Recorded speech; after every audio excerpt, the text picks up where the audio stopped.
The Ruidoso Futurity coverage on StallionEsearch.com is brought to you by the Sires, A. Revenant at Dunn Ranch, and Jess Good Candy standing at Lazy E Ranch. And hello again, everyone. I'm Greg Thompson of StallionEsearch.com here with another preview of the Ruidoso Futurity. Now, coming out of day one, there was a fastest qualifying trial heat, had two of the fastest qualifiers coming out of that race.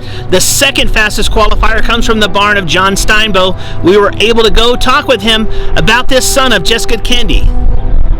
As mentioned, Jess Savin Candy is from the same race as we analyzed with Just Fire Me. A few feet difference in the race, we would possibly be sitting here talking about just how John Steinbow's Jess Savin Candy was the fastest qualifier and not the second fastest qualifier going into the Ruidoso Futurity. You know, anytime a guy draws a 10 hole, I don't care who you are, you're always nervous. You know, our job is trying to eliminate as many variables that can go wrong as possible. But when you get out in that 10 hole, that multiplies them, and you lose even more control. Not that we have any, but it's hard to train one or to be prepared for all the things that can go wrong out there. They break out, they break in, starter doesn't give you enough time, the horse doesn't get set, etc., etc. Whereas if you're down in there, you're in a flipping halter, you have time to get ready, wait, and you get your best shot. You don't get your best shot out there, and we didn't get our best shot that day either. But he ran well. He's a fast horse. Has he come out of the trial, and what do you foresee going into the finals? You know what? He's so big. I mean, he's like 16-1 as a 2-year-old. I've always been worried about his turn of foot early, and you know what? He picked it up quick, really quick, even as soon as we started gate breaking him. And he's drawn in some traffic this time, but in his schooling race, it was 161 head, 22 heats that day. He was the fastest going 250 yards. So the horse can break.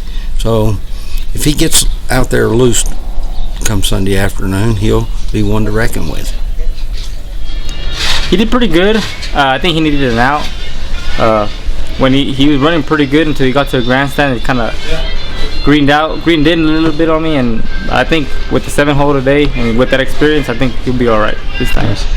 A top sire that continues to prove his royal bloodline in the quarter horse racing industry, Jess Good Candy. The sire of one of the top qualifiers going into the 2021 $1 million Grade 1 Ruidoso Futurity, Jess Savin Candy. And only in his second crop of runners, Jess Good Candy has already sired a champion and a Grade 1 winner in Dolce Sentacha, the winner of the $1 million Texas Classic Futurity. And these runners are just following in their sire's footsteps, as he was a millionaire, an All-American Futurity winner, and a champion himself before entering into the sire ranks. Standing at Lazy E Ranch in Guthrie, Oklahoma, royalty in the quarter horse sire ranks, Jess Good Candy.